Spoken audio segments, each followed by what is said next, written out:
yaitu pemeriksaan korban dan saksi-saksi. Saksi yang sudah dilakukan pemeriksaan sebanyak 16 orang. Terdiri dari 4 orang korban, termasuk tadi 3 anak, 4 orang manajer hotel, 2 orang personil Polda NTT, 3 orang ahli.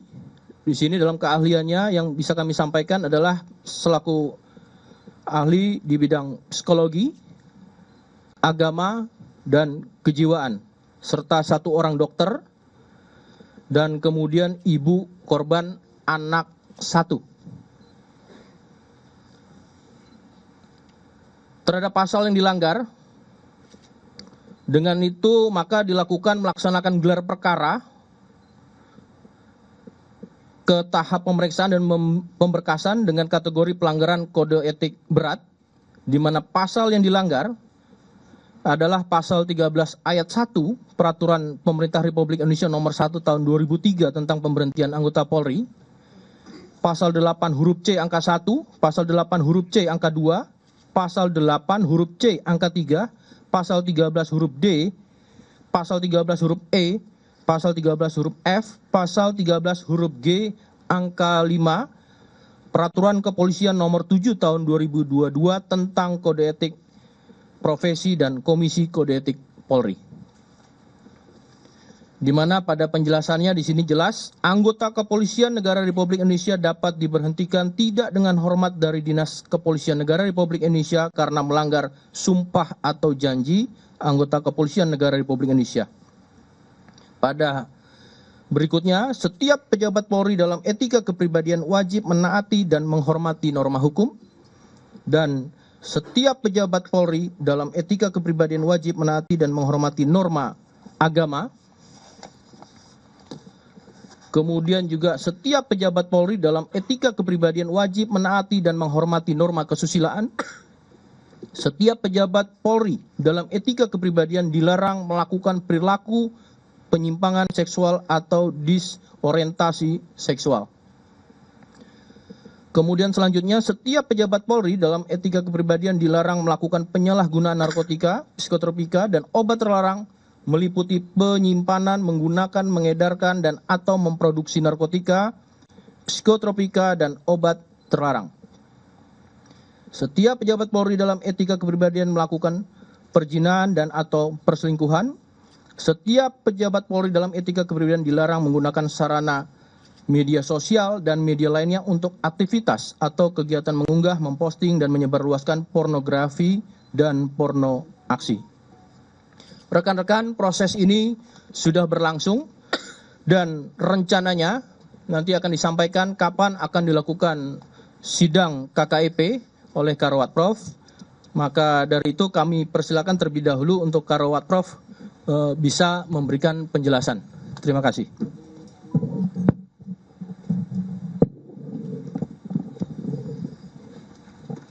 Baik, terima kasih. Assalamualaikum warahmatullahi wabarakatuh. Salam sejahtera untuk kita sekalian. Om Swastiastu, Namo Buddhaya, salam kebajikan.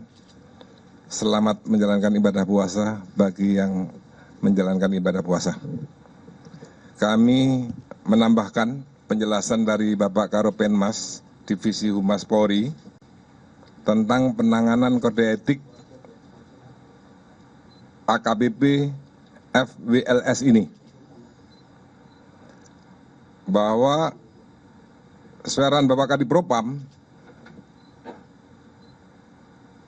Polri dalam hal ini tidak pandang bulu dalam menegakkan hukum dan tidak mentolerir segala bentuk pelanggaran, khususnya yang mencederai kehormatan dan nilai-nilai institusi Polri.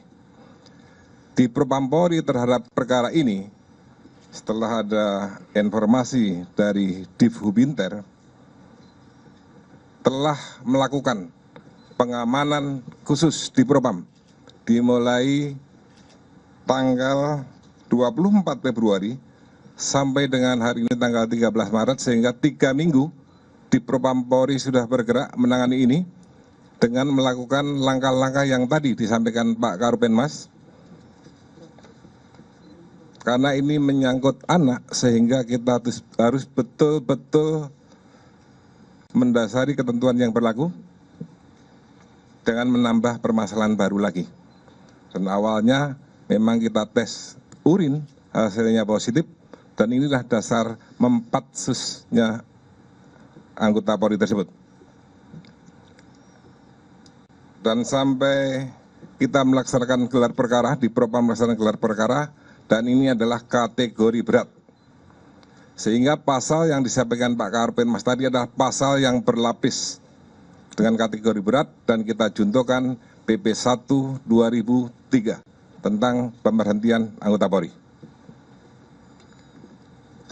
Selanjutnya, di Propam Polri akan melaksanakan sidang kode etik terhadap terduga pelanggar, direncanakan hari Senin tanggal 17 Maret 2025.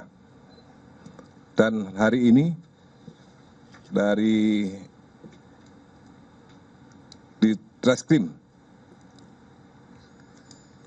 Nusa Tenggara Timur dengan di backup Dir PPA dan PPO Bareskrim Polri telah melaksanakan rangkaian, dan tentunya nanti akan dijelaskan kembali oleh Pak Karopenmas.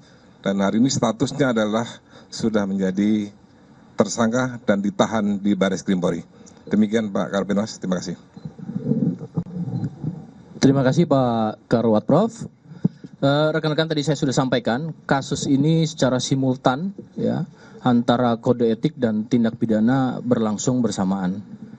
Maka untuk terlebih dahulu saya sampaikan kasus yang ditangani oleh Polda NTT, baik itu Propam maupun dari Bareskrim, telah melakukan asistensi sejak awal. Maka dari itu memasuki apa yang langkah-langkah dilakukan dalam proses penyidikan, kami persilakan kepada Dir PPA PPO Bareskrim Polri untuk menjelaskan secara konstruktif dari aspek asistensi dan sejauh ini seperti apa. Nanti juga akan dijelaskan apa langkah yang sudah dilakukan oleh penyidik Polda NTT, Direktorat atau Pak Direktur Reskrim Polda NTT nanti menjelaskan. Kami persilakan kepada Direktur PPA PPO Bareskrim Polri. Bismillahirrahmanirrahim. Terima kasih Bapak Karopenmas, Brigjen Pol Truno Yudo. Assalamualaikum warahmatullahi wabarakatuh. Salam sejahtera untuk kita semua. Om Swastiastu, Namo Buddhaya, salam kebajikan.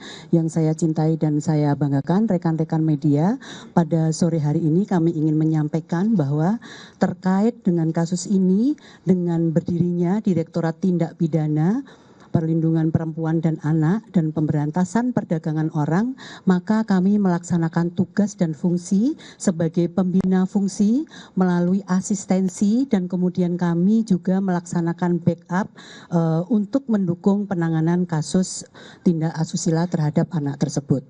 Kemudian tak lupa kami juga senantiasa melakukan koordinasi secara intens terhadap pihak-pihak internal, yaitu penyidik PPA, Ditreskrim Polda NTT, dan juga dengan stakeholder terkait untuk memastikan bahwa akan terwujudnya penegakan hukum yang presisi, yaitu profesional, transparan, dan akuntabel, serta responsif, beretika, dan berkeadilan sebagai bentuk komitmen dari kami.